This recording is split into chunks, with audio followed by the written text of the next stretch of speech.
This is Jose Merino, Editor-in-Chief of the Neurology family of journals. The Neurology podcast provides practical information to neurologists and other clinicians to help them provide better care for their patients. Thanks for listening and have a great week. Hello, everyone. This is Andy Southerland from the University of Virginia. Today, I'm excited to be speaking with colleague Brian Callaghan from the Department of Neurology at the University of Michigan. For this week's Neurology podcast, we're going to be discussing an article recently published in Neurology titled Patient Travel Distance to Neurology Visits. Now, in this study, Brian and colleagues performed a cross-sectional analysis of Medicare beneficiaries who sought neurological care in 2018, and they analyzed factors associated with travel distance to see a neurologist, something that we all experience daily in our practice, patients coming from all manners of locations and obstacles to see us for neurological care. So, Brian, thank you for joining us and telling us about this exciting work. Yeah, I'm happy to be here. So just sort of first question to get our listeners aware of the main issues that you all discovered in the article. Can you just tell us what were the primary findings from the analysis of travel distance? I think the main point is that a lot of patients do travel. So it was 17% of patients travel more than 50 miles to see their neurologist. So there is a big travel burden and it affects almost 1 in 5 of our patients. So I think that's really the biggest message. Then we wanted to look at what are the factors that might lead to someone having to do that. And not surprisingly, maybe it's really the people in rural areas and those where there aren't many neurologists. Those are really the two factors that drive patients to have to travel quite a while to see us.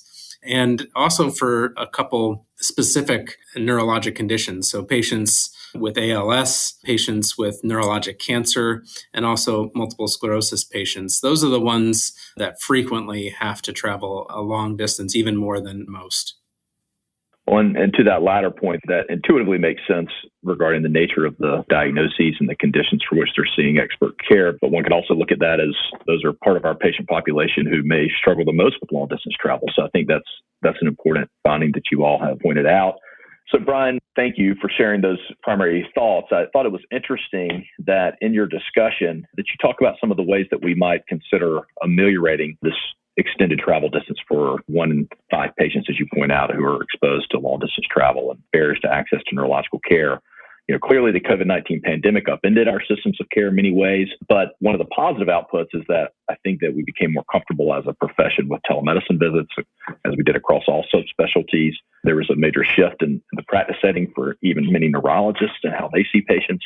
But it seems like now we've largely shifted back to more in-person visits, at least we have at my own institution. Do you think there's something we can take away from your findings that might help us strike a better balance in the way that we advocate to enhance access to neurologic care for our patients? I think that telemedicine has a huge role in limiting travel burden. I mean, you can imagine an ALS patient coming and having to travel multiple hours to come see a multidisciplinary team. Now we have the ability to really see them in their own home, which is oftentimes very easy to do. And I know in my own practice, I went from seeing 0 patients in a teleneurology setting for ALS to doing it quite frequently. And I think it's, the key is to really make this more patient-centric and figure out certain diseases can't do teleneurology. But for the ones that do, are able to, we should really think about what's easiest for the patients. And if we can save them an hour, 2 hours or more of driving and travel, we should really do that. Well, and I liked how you also extrapolated to how we've developed our stroke systems of care, with telestroke being a prominent component of practice even well before the pandemic, and that perhaps we need to think about neurologic care, particularly ambulatory neurological care, more from a systems point of view for particular regions, geographies, et cetera. So I thought that was a nice corollary to your findings as well. We do it in the inpatient setting, but it's not too dissimilar from what we could do in the outpatient setting to really get the experts to the patients that need them, help the community doctors.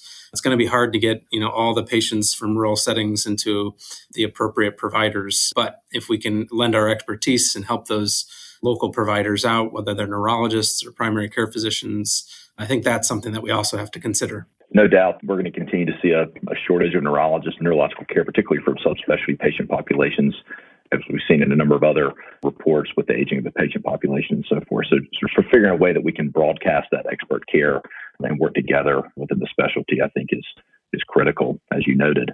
Brian, anytime there's a analysis of this sort where we're looking at sort of a cross-sectional population of data. What do you think are the notable limitations to the analysis? How do you feel like that we can take this and translate it to future research to better understand this issue? For this, we're looking at only for Medicare patients. So we don't know how it is for, say, younger populations that are not on Medicare, private insurance, Medicaid. So that's one limitation of this work. Another thing is we don't know how this affects outcomes. I think we all can recognize that traveling in and of itself is not very fun, but is this actually getting in the way of good quality care? We see that a little bit because the longer people travel, the less likely they are to follow up with a neurologist, which we think is likely to lead to worse outcomes. But we did not, and we're not able to study that with this data. So I think those are some of the real key limitations to what we were looking at. Well, as we sort of wrap things up here, do you have any final thoughts or points that you wanted to leave our audience with? I think that oftentimes our focus is on what's kind of easiest for us as physicians. And I think that's probably why we did things in person before the pandemic and why things are going back to those practice patterns after. And I think we need to think about being a little more patient-centric and realize that there are a lot of patients that can be seen with teleneurology in just as good a way, in ways that really lessens this travel burden. And then working with our rural colleagues to make it easier for them to take care of patients as well. Very good, Brian. Well, as we often say in telestroke, neurologic expertise knows no bounds, and so is able to travel without the need for brick and mortar. And so I think these data that you uncovered helps continue to propagate that message, and hopefully will help us work with our administrators and policymakers as you all advocate for to find better ways to enhance access for neurologic care. So with that, I'll say thank you again, and really enjoyed the manuscript. Please seek out the full manuscript and the Journal of Neurology titled, again, Patient Travel Distance to Neurologist Visits. And Brian, congratulations to you and your co-authors on the work. Thanks so much. Really appreciate it.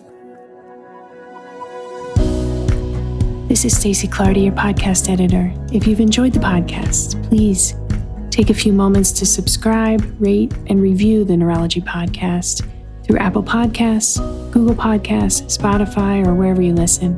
And remember, you can always head to neurology.org/podcast for our full list of past episodes. Or you can also search by keyword in your podcast app for any neurology-specific topics you want to learn about.